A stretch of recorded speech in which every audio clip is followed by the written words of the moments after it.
tous et à toutes, bien le bonjour et merci de nous rejoindre dans ce numéro de votre émission matinale Le Meilleur Réveil. Nous y sommes encore pour le compte de ce 2 avril 2025. Mesdames et messieurs, merci de votre aimable fidélité.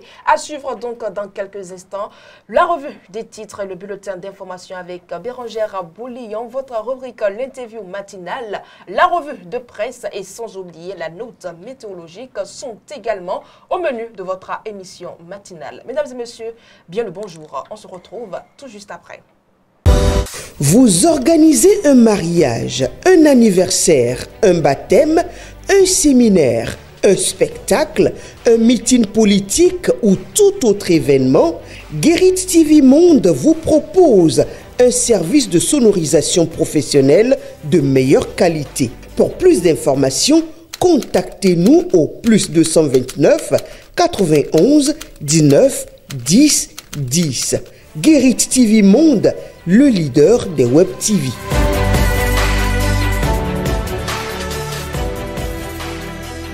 Et nous voilà donc de retour sur ce plateau. Mesdames et messieurs, Bérangère Boulillon est déjà sur place. Bérangère Boulillon, bien le bonjour. Bonjour à vous Latifat Kourenou. Bonjour chers internautes de Guérit TV Monde.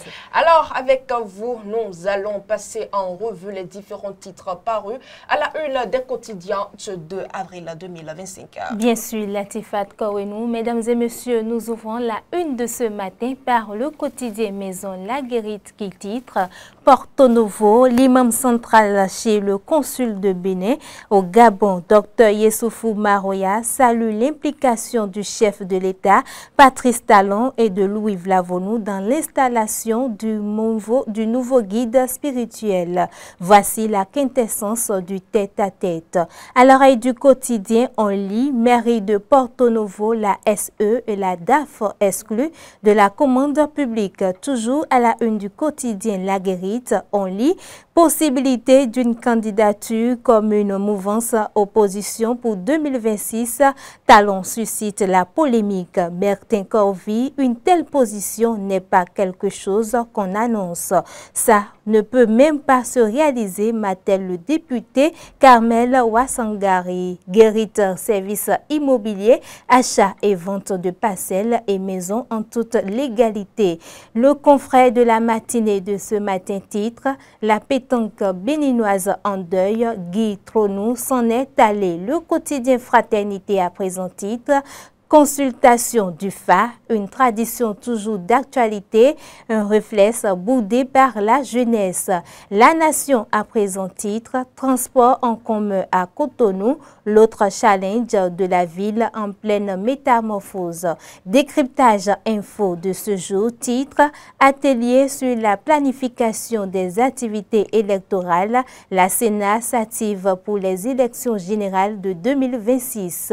Nassiara de ce matin, quant à lui, titre candidature au présidentiel du Parti des démocrates, l'honorable Nourenou Achadé fait bouger les lignes. L'emblème du jour de ce matin, titre exclusion de la SE et de la DAF de la mairie de Porto Novo de la commande publique, une sanction administrative mais qui de poursuite judiciaire, s'interroge le quotidien. Matin Libre de son côté affiche présidentiel de 2026 au Bénin, le profil du potentiel dauphin de Talon. Le potentiel à présent titre, transaction financière suspecte vers le Bénin sur le compte d'un homme d'affaires avec des ramifications. L'ancien DG Hervé Faingbe arrêté, une affaire de 2 millions en cause. 2 agents du grosse banque interpellés. Le dossier coûte aussi la liberté à un féticheur. La nouvelle tribune de ce matin titre, mesdames et messieurs, Bénin, Candide Azanaï, un intouchable pour de la République s'interroge. Le quotidien, l'informateur à présent titre, sommet climat chance Europe-Afrique 2025, brillant exposé du Bénin par Atropo. Les 4 vérités de ce matin titre, dénouement de la crise de succession à la mosquée centrale de Porto Porto Novo. El Hadj Malek Rossou salue la clairvoyance de Talon. Patrice Talon, le chef de l'État, est un homme de paix et d'unité nationale, dit-il. L'événement du jour, de son côté, titre « Sommet Climat Chance Europe-Afrique 2025 à Marseille ». Luc Atropo expose les initiatives climatiques de Cotonou et de l'ANCB. Le quotidien La Boussole de ce jour titre « Gestion irrégulière des marchés publics à Porto Novo ». La SE, Isabelle Essou et sa DAF exclue pour 5 ans. L'intérimaire de la SE probablement désigné ce jour. Le quotidien Le Routier à présent titre « Formation des journalistes sur la protection des données à caractère personnel, la RAC et l'APDP en font le cheval de bataille. Nord-Sud quotidien titre « Enseignement supérieur des docteurs-chercheurs écrivent à Talon ». Le quotidien Le Matin à présent titre « Amélioration du système fiscal au Bénin vers une attractivité renforcée pour des investissements étrangers ». Le matinal de ce jour titre « Découverte de squelettes d'enfants au CNHU HKM ». 3 suspects en prison et on boucle la une de ce matin. Mesdames et messieurs, par le quotidien Maison La Guérite qui titre en sa manchette du jour « Porto Novo, l'imam central chez le consul du Bénin au Gabon, Dr Yessoufou Maroya, salue l'implication du chef de l'État Patrice Talon et de Louis Vlavonou dans l'installation du nouveau guide spirituel. Voici la quintessence du tête-à-tête. À l'oreille du quotidien, on lit mairie de Porto Novo, la SE et la DAF exclus de la commande publique. Toujours à la une du quotidien Maison La Guérite, possibilité d'une candidature comme une mouvance opposition pour 2026. Talon suscite la polémique. Bertin Corvi, une telle position n'est pas quelque chose qu'on annonce. Ça ne peut même pas se réaliser, m'a-t-elle le député Kamel Wassangari. Toujours à la une du quotidien La Guérite, on lit Guérite Service Immobilier, achat et vente de parcelles et maisons en toute légalité. Bien à vous, Bérangère Boléan, mais ce n'est pas terminé. On vous retrouve tout de suite et maintenant dans le bulletin d'information de ce matin.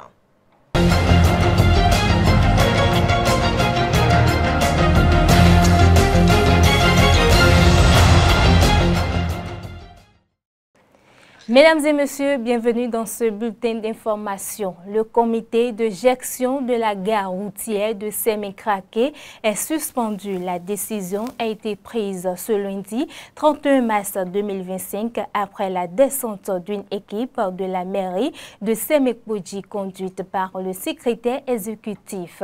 La mauvaise gouvernance serait la cause de cette décision de l'administration communale. Quelques agents de la mairie de Sémé-Kodji à Printemps ont été désignés pour assurer l'intérim en attendant l'installation de notre communauté. Alors que la saison des pluies a timidement débuté dans la partie septentrionale du pays, plusieurs ouvrages de franchissement commencent à s'effondrer ou à se détériorer. C'est notamment le cas du pont reliant le quartier Banikani-Madjidjar à celui de Moussalifa dans le 2e arrondissement de Parakou, qui est dans un état de dégradation avancée. Les usagers, souvent confrontés à d'importantes difficultés pour traverser ce pont en période de pluie, tirent déjà la sonnette d'alarme. Suivez ce reportage proposé par Ansem Orisha et Modeste Adonzeto. Rallier Mouzalifa de Banikane Madiatom et vice-versa en période de pluie relève d'un casse-tête pour les habitants de ces deux quartiers situés dans le 2e arrondissement de la ville de Parakou. Et pour cause, l'ouvrage de franchissement qui relie ces quartiers est dans un état de dégradation inquiétant, entraînant de nombreux accidents. Nous sommes sur le pont de Mouzalifa. Mais le problème que nous avons, c'est que vraiment c'est un calvaire. Parce que c'est par là que tout l'eau de Parakou draine, jusqu'au fin fond au Para. Donc notre difficulté, c'est très énorme. On ne peut même pas tout désigner, mais vous voyez l'état du pont. Le milieu ne tient plus, les 4 poteaux du milieu ne tiennent plus. Le pont que nous voyons ici, quand il pleut, l'eau déborde, ça ferme tout ce qui est ici. Et pour passer, ça fait peur. Tu ne peux même pas passer même. En voyant l'eau, tu as peur. Et c'est là où les enfants vont passer. Nos enfants passent par là pour aller à l'école. Et tout est bloqué. L'eau fait peur. L'eau d'ici, là, le pont là n'est même pas en éduforme. Ce pont que vous voyez, c'est la population qui s'est réunie pour former ce pont. Et ce pont relie deux quartiers, dont Banikani Finpoto et Mousdalifa. Si la pluie commence, nous avons des soucis pour traverser le pont, au temps de la pluie. L'année passée, j'étais assis ici. Il y a un vieux qui a chargé aux environs de 15h30. Il a chargé un colis, pas trop aussi comme ça. Le vieux est tombé dans le pont parce que le pont, d'abord, pour monter en haut, ça balance la moto. Le vieux est tombé du haut jusqu'en bas. Le vieux est évanoui.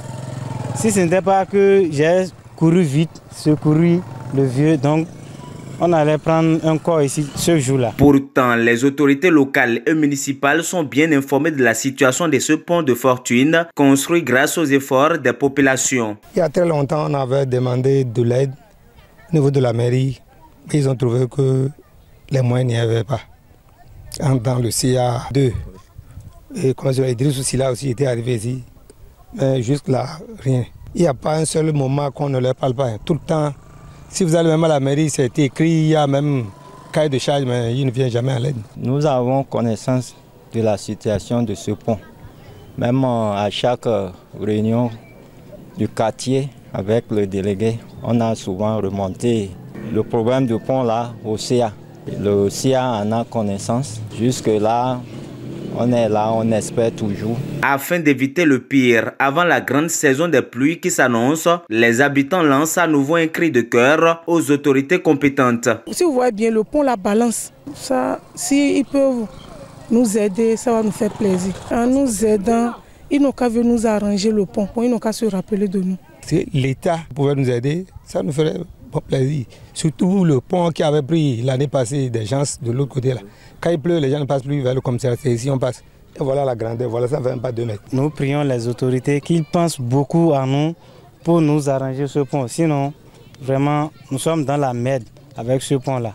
Bon, à l'endroit des autorités, le maire, nous le prions de penser à nous, à Banikani Mayatom et Mousdalifa, pour que si quelque chose peut faire, pour que l'eau qui s'apprête à venir là ne puisse pas ramasser le pont là. Si le pont là est parti, ça serait difficile qu'on puisse facilement accéder à Mousdalifa. Il est donc impératif que des mesures appropriées soient prises dans les plus brefs délais pour non seulement favoriser la libre circulation des personnes et des biens, mais aussi et surtout prévenir tout drame. Ce bulletin d'information se poursuit, mesdames et messieurs. Mauvaise nouvelle dans le monde sportif béninois. Guy Tronou, surnommé le sorcier noir, s'en est allé. Il était le directeur technique national de la Fédération béninoise de pétanque. Il est décédé dans la soirée de ce mardi 1er avril 2025. Ancien cadre technique au sein des instances internationales des sports de boule, il était reconnu pour son rôle déterminant dans le sacre en doublette Miss de Marcel Bétabli et Lida Laima lors des championnats du monde de 2023 à Cotonou. Son engagement et sa passion pour la pétanque ont marqué l'histoire de ce sport au Bénin. Toujours dans la note sportive, au terme d'un match de folie au Santiago Bernabéu mardi soir, le Real Madrid est parvenu à sortir la Real Sociedad. Les merengues se sont arrachés pour aller chercher le plaçant finale de la Coupe du Roi après un nul de 4 buts partout. C'est tout pour ce bulletin d'information. Merci. Merci à vous, Bérangère Boléan, pour ce bulletin d'information. Mesdames et messieurs, nous allons à présent passer à la note météorologique de ce matin.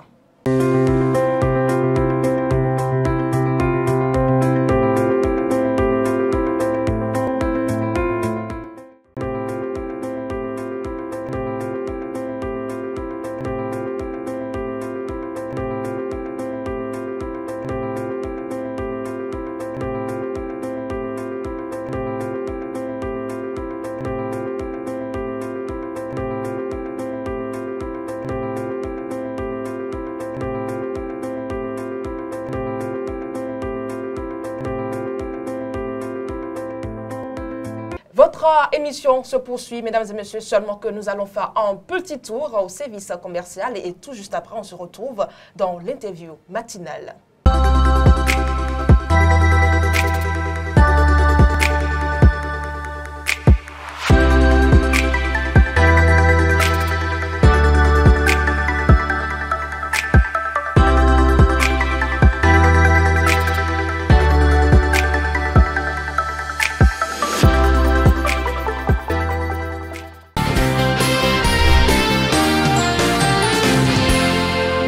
On est stressé quand on sent une modification physiologique, même psychologique. Et le stress, c'est cet état qui nous amène à perdre le contrôle de soi. Et à la limite, on ne s'appartient plus. Et parfois, en pleine conscience, on oublie qui nous sommes et il y a des gestes. Il y a d'autres qui tremblent, il y a d'autres qui pleurent, il y a d'autres qui carrément, ça peut aller jusqu'à s'évanouir et parfois dans le visage de stressé, vous voyez qu'il y a la peur, ça peut aller même à l'anxiété. Donc c'est un changement brutal de l'état physiologique et psychologique d'un être humain qui le met hors de lui-même. Une erreur peut vous stresser. Un patron qui crie, un mari ou une femme qui crie peut vous stresser. Les enfants peuvent vous stresser. Un comportement humain peut vous stresser. Comme on peut être stressé quand on tombe sur un serpent, par exemple. Et pour les élèves, on peut être stressé quand on fait une erreur sur une copie. Et parfois, on est stressé quand on apprend de mauvaises nouvelles. Il y a beaucoup de circonstances qui nous stressent. Et parfois, même quand on n'a pas l'argent et on connaît qu'on doit payer quelqu'un, parfois on est stressé. Une première rencontre peut être stressante. Donc voilà, il y a beaucoup de situations qui stressent. Mais ce qui nous stresse aujourd'hui, c'est la vie de tous les jours qui nous stresse. Je pense que la méditation ne prend pas beaucoup de temps, comme ça peut prendre beaucoup de temps. Et qu'est-ce qu'on appelle méditation? C'est se focaliser l'attention sur un objet, une pensée, ou en toute conscience, garder le silence intérieur pour pouvoir retrouver la paix intérieure. Parce qu'on avait défini stress. Et quand on est stressé, la paix intérieure est perturbée. Et quand la paix intérieure est perturbée, c'est seul le silence et la méditation, le silence dans la méditation qui vous fait retourner à la paix intérieure. Et quand l'intérieur, votre tension nerveuse redevient normale et votre paix intérieure est retrouvée, votre calme est retrouvé. Et quand on est stressé, on peut méditer. Pour méditer, ça dépend de votre disponibilité et de l'espace. La méditation peut durer toute une journée, toute une nuit. Moi, j'ai déjà assisté dans les temples bouddhistes à des méditations qui ont duré toute une nuit et tout le temps. Et ces méditations, c'est quand on est en groupe de méditation dans les temples ou quelque part. Même dans votre chambre, vous pouvez méditer pendant... Mais dans une situation de stress, par exemple, vous pouvez dire, je prends 5 minutes. Pourquoi les gens demandent des pauses? Vous vous déchaussez, vous mettez pied contre terre, parce que la terre peut décharger les énergies négatives qui sont en vous et vous allez retrouver votre valeur positive. Et nous sommes à présent à la dernière manche de cette émission, le meilleur réveil. Mesdames et messieurs, je vous invite à retrouver à présent Fauzia Sefou dans la revue de presse de ce mercredi 2 avril 2025.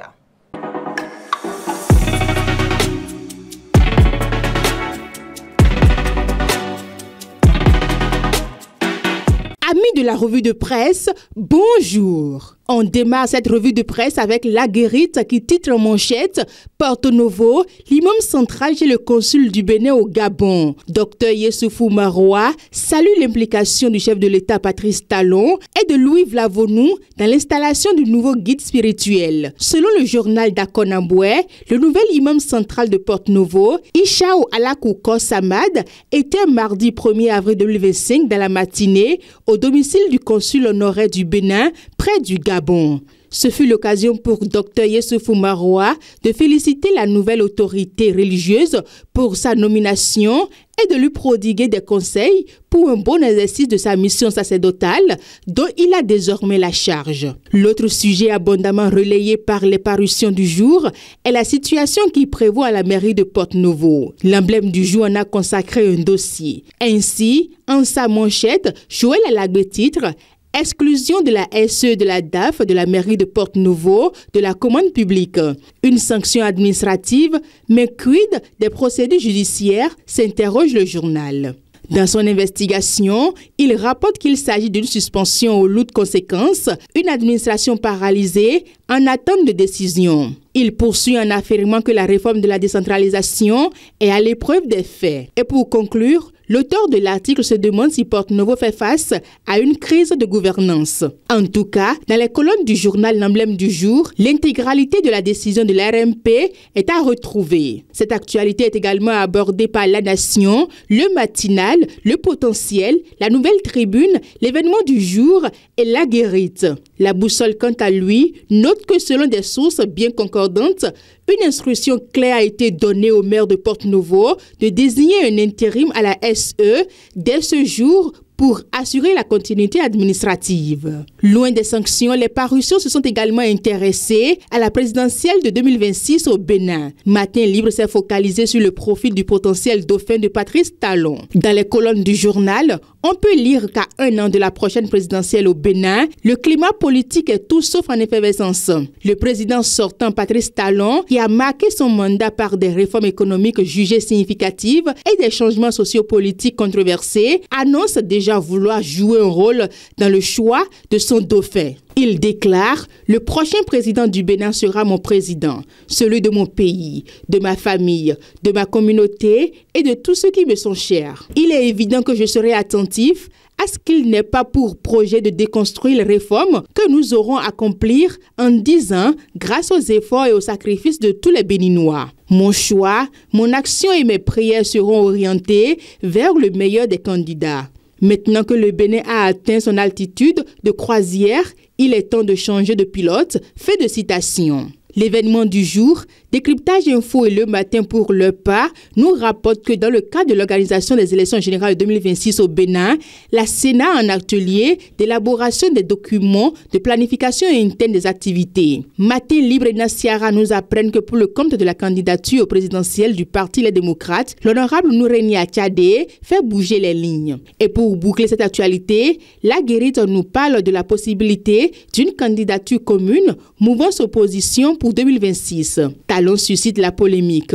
Pour Bertin Korovi, une telle proposition n'est pas quelque chose qu'on annonce. Et au député Tamel Ouassangari de marteler que cela ne peut même pas se réaliser. Dans sa plume, Anselme Richa nous rapporte qu'alors que la présidentielle 2026 au Bénin se profile à l'horizon, la question de succession de Patrice Talon alimente les discussions dans tous les camps. Lors d'un entretien accordé au magazine panafricain Jeune Afrique, le chef de l'État béninois a évoqué la possibilité de même candidat avec son prédécesseur Boni Yahi, actuel président de la grande formation politique de l'opposition. Depuis quelques semaines, cette déclaration suscite de nombreuses réactions dans l'opinion. On termine cette revue avec un rebondissement dans l'affaire de la découverte des squelettes de 4 enfants derrière la morgue de Sénachu.